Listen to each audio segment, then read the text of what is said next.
ሰላም እንዴት ናችሁ? ይህ የብራና ስፖርት የዩቲዩብ ቻናል ነው። ለዚህ ቻናል አዲስ ከሆናችሁ ሰብስክራይብ እያደረጋችሁ ቤተሰብ መሆን ትችላላችሁ። እንደዚሁም ደግሞ ላይክ፣ ሼር እና ኮሜንት ላይ የተሰማችሁን ነገር መጻፍ እንዳይረሳ። ዛሬም እንግዲህ በአዲስ ፕሮግራም ተገናኝተናል። በዛሬው ፕሮግራም ደግሞ ማንቸስተር ዩናይትድ እና አርሰናል በኦልድ ትራፎርድ 28ኛ ሳምንት የእንግሊዝ ፕሪሚየር ሊግ ጨዋታቸውን አድርገዋል። ሁለቱም እንግዲህ ሳይሸናነፉ በአቻ ውጤት 1-1 በሆነ ውጤት ተለያይቷል። ስለዚህ ጨዋታ መነሳት ያለባቸውን ፖይንቶች እናነሳለን። ስለ ቅጣት ምቱ ብዙ አወዛጋቢ ነገሮች እየተነሱ ይገኛሉ። ብሩኖ ፈርናንዴስ ስላስቆጠረው ጎል ማለት ነው። ስለ አጠቃላይ ስለ አርሰናልም ፐርፎርማንስ፣ የዩናይትድም ፐርፎርማንስ፣ ሩበን አሞሪምም ምን አለ የሚለውንም ነገር ከሚኬል አርቴታ ጋር አንድ ላይ አያይዘን በዚህ ፕሮግራም እንግዲህ አጠር ያለ ዳሰሳ እናደርጋለን። እስከ ፕሮግራሙ መጨረሻ ድረስ እንግዲህ እንድትቆዩ ጋብዣችኋለሁ። ማንቸስተር ዩናይትድ እና አርሰናል እንግዲህ ያደረጉትን 28ኛ ሳምንት የእንግሊዝ ፕሪሚየር ሊግ ጨዋታ በአቻ ውጤት 1-1 በሆነ ውጤት ጨርሰውታል። አልተሸናነፉ።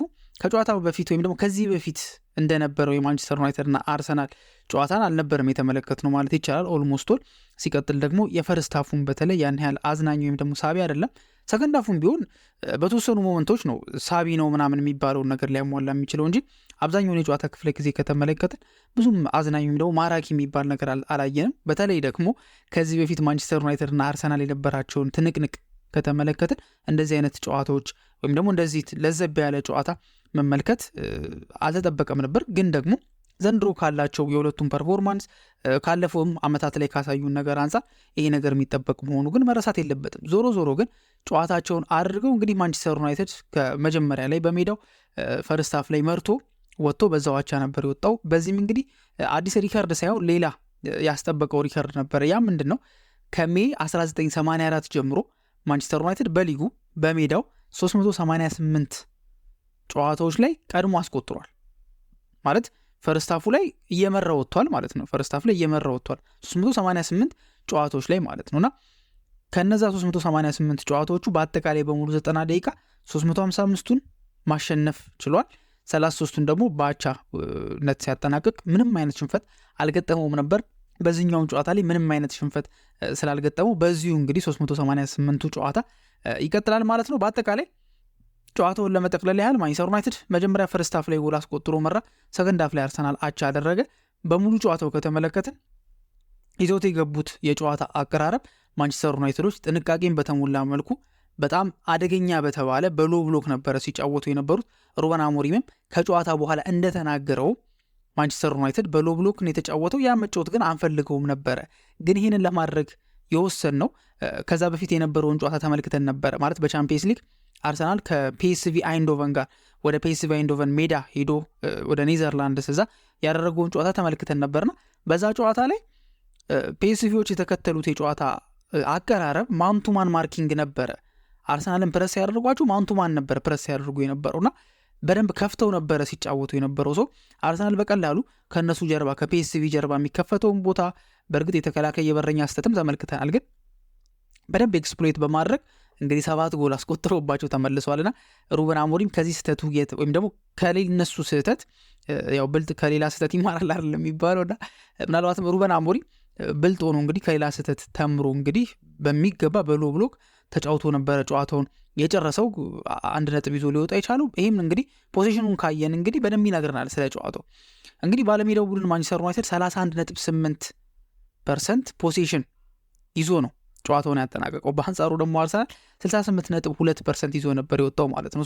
ይህም የሚያሳየን ነገር ምን ያህል ማንቸስተር ዩናይትዶች ኳሱን ለአርሰናል ሰጥተዋቸው አርሰናሎች በሚያደርጉት ነገር ሪያክቲቭ የሆነ አጨዋወትን ሲከተሉ እንደነበር አይተናል። የተለያዩ ትራንዚሽኖችን ስንመለከት ነበረ በዚህ ጨዋታ ላይ። በአጠቃላይ ኤክስጂ የሚለውንም ካየን 1.65 በማንቸስተር ዩናይትድ በኩል በአርሰናል በኩል 1.62 ነበረ።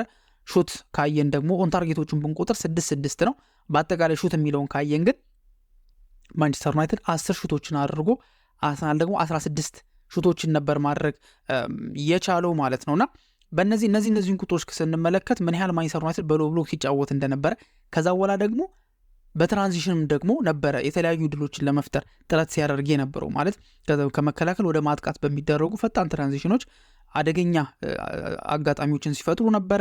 ለምሳሌ ዴቪድ ራያን በተደጋጋሚ ሲፈትኑት ነበረ። በተደጋጋሚ እሱም ደግሞ ምላሽ ሲሰጥና ግቡን በጭራሽ ሳያስደፍር ሲጫወት ወይንም ደግሞ ሲከላከል ነበረ ማለት ይቻላል። ምክንያቱም የኑሰይር ማዝራዊን ማየት እንችላለን። ዲያጎ ዳሎ በክሮስ ያሻገረለትን ኳስ፣ እንደዚሁም ደግሞ የጆሹዋ ዚርክዚንም እንደዚሁ በቄንጠኛ አመታት መቷት የመለሰበትም ሁኔታ እናስታውሳለን። መጨረሻ ላይ ልክ ሊያልቅ በቃ 4 ደቂቃ ተጨምሮ በቃ 94ኛው ደቂቃ አካባቢ ላይ ብሩኖ ፈርናንዴዝ ያገኘውንም አጋጣሚ እንግዲህ ዴቪድ ራያ በሚያስደንቅ ሁኔታ በደብል ሴቭ ከየት መጣ ሳይባል በደብል ሴቭ እንግዲህ ኳሱን አምክኖት ጎል እንዳይቆጠርና አርሰናል እንዳይሸነፍ ታድጓቸዋል ማለት ነው። ማንቸስተር ዩናይትዶችንም ደግሞ የማሸነፉን ነገር እንዲጥሉ አድርጓቸዋል ማለት ነው። ከዛ ውጪ በዚህ ጨዋታ ላይ የታዘብነው ነገር ሌላ ምንድን ነው? በማንቸስተር ዩናይትድ በኩል ሩበን አሞሪም እንደተናገረው በኦልድ ትራፎርድ የሚደረግ ጨዋታ ላይ አክሴፕተብል አይደለም ብሎ ተናግሮ ነበርና እንዲሁም ጋዜጠኛው አክሴፕተብል አይደለም ካለ በኋላ ከሲቲ ጋር እኮ እንደዛ ተጫውቷቸዋል በኢቲአር ላይ፣ እንደዚሁም ደግሞ ከሊቨርፑል ጋር በአንፊልድ እንደዚህ ጨዋታ አድርጋቸዋልና ለምንድን ነው አክሴፕተብል ያልሆነው ሲባል ያኛው ይሻል ነበር አትሊስት ከሜዳችንም ውጪ ስለሆነ ይሆናል፣ ግን ኦልድ ትራፎርድ ስታዲየም ላይ መጥተህ ግን የመከላከል እግር ኳስን ልትጫወት አትችልም፣ የግድ ማጥቃት አለብና ለዛም ነው በአንድ አጋጣሚ ደጋፊዎች ራሱ ጩኸት ሲያሰሙ ነበረ፣ ምክንያቱም የሚፈልጉት ነገር ያንን ስለሆነ ብሎ ስለዛ ሁኔታ ተናግሮ ነበረ። በአርሰናል በኩል ከተመለከትን ደግሞ አርሰናሎች ይዘው የገቡት የጨዋታ እቅድ በእርግጥ ከሊቨርፑል ጋር ያላቸው ነጥብ አሁን ወደ 15 ሰፍቷል። ምናልባትም ፕሬዠር ለመጨመር ጥረት ያደረጉ ወይም ደግሞ የማድረግ ሀሳብ ያላቸው ይመስል ነበረ።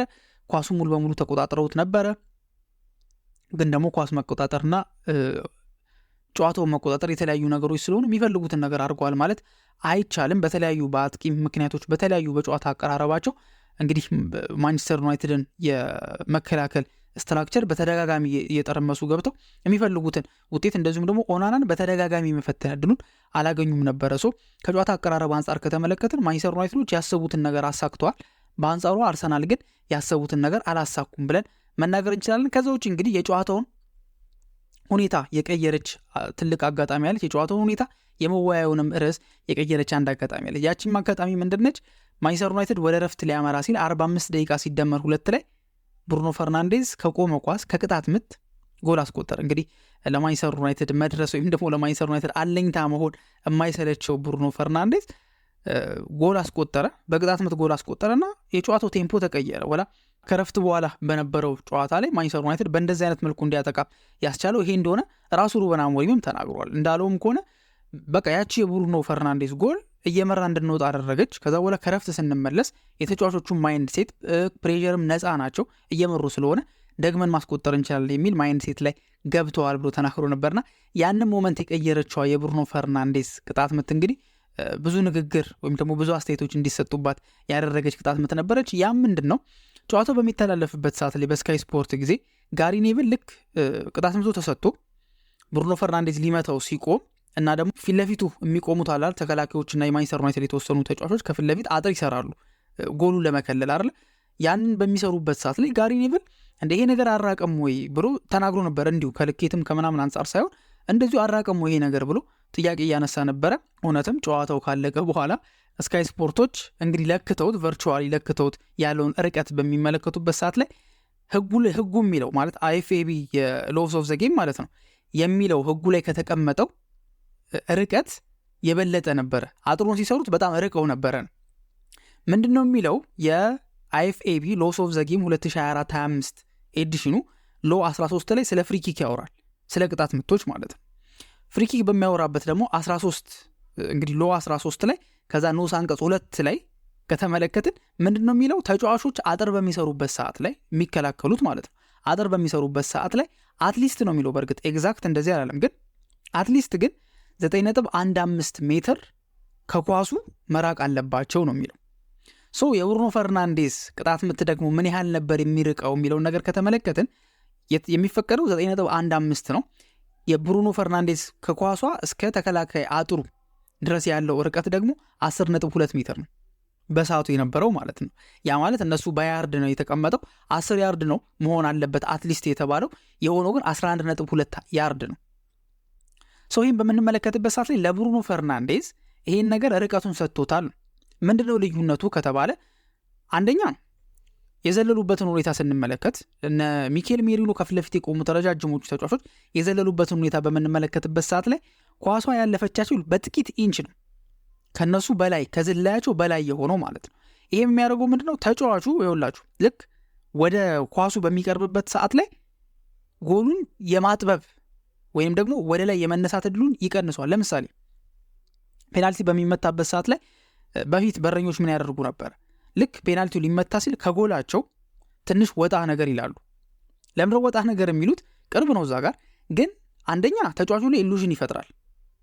ለምን? አሁን ለምሳሌ በጣም በቀረበ ቁጥር ኳሷ ከመነሳቷ በፊት ወይም ደግሞ ኳሷ የሆነ ርቀት ከመሄዷ በፊት ይያዛል። ለምሳሌ ቺፕ ኳስን በረኞች መመለስ አይችሉም አይደል? ግን ዋቲፍ ቺፑ ሲነሳ ግን ከነሱ ቁመት የማይበልጥ ደረጃ ላይ ከደረሰ ግን በስነስርዓት ይይዙታል። ግን ቺፑ ግን በቃ ፒኩ ላይ ከደረሰ ግን ኳሱ በጣም አየር ላይ ከተነሳ በረኞቹ የሚያድኑበት አጋጣሚ አይኖራቸውም። ለዛ ነው ተጫዋች ብቻውን ከበረኛ ጋር በሚገናኝበት ሰዓት ላይ በረኞች እንደ መውጣት ነገር ይሉ። አሁን ለምሳሌ በጣም ወጥተው ታክል የሚያደርጉት ምናምን አለ፣ ግን እንደ መውጣት ነገር የሚሉት ያንን እድል ለመቀነስ ነው። ሶ የብሩኖ ፈርናንዴዝ ቅጣት ምት እነሱ የተወሰነች ኢንች ወደ ኋላ መጠጋታቸው የሰጠው አድቫንቴጅ አለ። ግን ይሄ ማለት ግን የብሩኖ ፈርናንዴዝ የመታበት ኳሊቲ ግን በጣም የሚያስደንቅ ነው። አንደኛ ሚኬል አርቴታ ከጨዋታው በኋላ ስለዚህ ጉዳይ ሲጠይቁት የተናገረው ነገር በደንብ ይገልጿል ብዬ አስባለሁ። በደንብ አላየሁትም፣ ከሆነም ግን ከዳኛውም ከተጫዋቾቹም በላይ ስማርት የሆነው ብሩኖ ፈርናንዴዝ ነው። ስለዚህ ለሱ ክሬዲት መስጠት አለብን የሚል አስተያየት ነው የተናገረው። ከሆነ እንኳን አላየሁትም አለ፣ ግን እንደዛ እንኳን ቢሆን ለብሩኖ ፈርናንዴዝ ክሬዲት መሰጠት አለበት የሚል አስተያየት ነው የሰጠውና ብሩኖ ፈርናንዴዝ በእንደዚህ አይነት መልኩ ኳሱን አስቆጠር። እንዴት ነው ታዲያ የሚያውቁት የሚል ጥያቄ ከተነሳባችሁ ማለት 9.15 መሆኑን ወይም ደግሞ 10 ያርድስ መሆኑን እንዴት ነው የሚያውቁት የሚለውን ነገር ለማወቅ የየራሳቸው ቴክኒክ አላቸው። ለምሳሌ ስካይ ስፖርት ላይ አንድ የቀድሞ አልቢትር ነበረ፣ ዴርሞት ጋላገር የሚባል ማለት ነው። እሱ እዛ ጋር ትንታኔ በሚሰጥበት ሰዓት ላይ እንዲሁም የስካይ ስፖርት ሌሎች ፐንዲቶች ጋዜጠኞቹ ምናምን ነገር ሜትር ይዘው መጥተው እስኪ አንተ ከሆነ መስመር ሰጡትና ከዚህ እስኪ ገምትልን 10 ያርድን ብለው ቴስት ያደረጉት ነገር ማለት ነው። ከዛ እሱ በራሱ ቴክኒክ እየቆጠረ ሄደና ኤግዛክት 10 ያርድ ላይ ነበር የቆመላቸው። ሶ ምንድነው ሲባል እሱ በሚራመድ በእርምጃ ነው የሚቆጥሩት ነው። አንዳንዶቹ ዳኞች ለምሳሌ ዘለው ይጀምሩና የሚራመዱ አሉ፣ የየራሳቸው ቴክኒክ አላቸውና በእንደዚህ አይነት መልኩ ነው። ኤግዛክት አይመጣም፣ ግን በእንደዚህ አይነት ቴክኒክ ነው የሚቀይሩት። ሶ በዛ ሰዓት የነበረው አንቶኒ ቴይለር እንግዲህ ይሄንን ነገር አላገኘውም 10 ያርዱን ማለት ይቻላል። ከዛ ውጭ ቅጣት ምቱ የተቆጠረበትም ሌላ የሚያስደንቀው ነገር ምንድነው የብሩኖ ፈርናንዴዝ ያጫረስ ብቃት እንዳለ ሆኖ በዛ ሰዓት ካዜሚሮ እና ዘርክዚ የሰሩትም ስራ ብዙ እየተወራ አልመሰለኝም በስፋት። ምክንያቱም መጀመሪያ ላይ ከተመለከትነው ቅጣት ምቱ ሊመታ ሲል ከፓርቴ ጎን ቆሞ ነበረ ካዜሚሮና ዘርክዚ። ከዛ በሆነች ቀዳዳ ነገር ፓርቴን ጎተት አድርገውለት ይታይ ነበረ ለራያ ማለት ነው። ልክ ብሩኖ ፈርናንዴዝ ሊመታ በሚንደረደርበት ሰዓት ላይ ግን ካዜሚሮም ሆኑ ዘርክዚ ያንን ቀዳዳ በማጥበብ ራያ ኳሱ እንዳይታየው አደረገ። ያ ማለት ቀኝ ነው ብሩኖ ፈርናንዴዝ ሊመታ የሚችለው በቀኝ በኩል የሚመታበት እድል አለ፣ ግን ደግሞ እንደ ቤካም በዛ በኩል ቤንድ ላይ ያደርግ የሚችልበት እድል አለ። ሶ ራያ ያለው አማራጭ ምንድነው? ኳሷ ከተነሳች በኋላ ማየት ነው።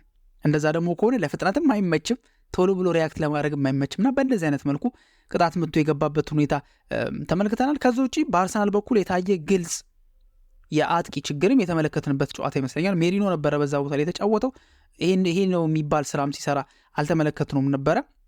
በአጠቃላይ አርሰናል ሙሉ በሙሉ የአጥቂ ችግር እንዳለበት ታይቷል። ሲቀጥል ደግሞ የሜንታሊቲም ጉዳይ በስፋት እየተነሳባቸው የሚገኝ ጉዳይ ነው። ምናልባትም ዴክላን ራይስ ከጨዋታ በኋላ በሰጡ አስተያየት አንጻር ተጫዋቾቹ ያላቸው የነበራቸው ቴምፖ ምንም እንኳን የዩናይትድ ተጽዕኖ ቢሆንም ግን ደግሞ በዛ ቴምፖ ግን ልክ አይደለም የሚል ሀሳብ እየተነሳ ይገኛል። የኢንዲቪጁዋል ፐርፎርማንስን የሚያየንበት ሁኔታ ነበረ። የዴቪድ ራያ ፐርፎርማንስ በጣም አስደናቂ ነበረ። የሚገርም ስራ ነው ሰርቶ የወጣው ማለት ይቻላል በስነ ስርዓት። ከዛ ውጪ የዴክላን ራይስም አደገኛ የሚባል አጨዋወት ወይም ደግሞ የሚገርም ብቃት ያሳየበትን ፐርፎርማንስ ነበረ። የብሩኖ ፈርናንዴዝም ሳይረሳ ማለት ነው። በአጠቃላይ ጨዋታው እንግዲህ በሁለቱም በኩል ያን ያህል ማራኪ የሚባል ጨዋታ አልነበረም፣ ግን ደግሞ በእንደዚህ አይነት መልኩ 1-1 በሆናቸው ውጤት ተጠናቋል ማለት ነው። ጨዋታው እንዴት አያችሁት የሚለውን ነገር ደግሞ እናንተም ኮሜንት ሴክሽን ላይ እንድታስቀምጡልን ጠይቃችኋለሁ። ላይክ፣ ሼር፣ ኮሜንት፣ ሰብስክራይብ ማድረጋችሁ እንዳትረሱ። በቀጣይ ፕሮግራም እስከምንገናኝ መልካም ጊዜ ይሆንላችሁ።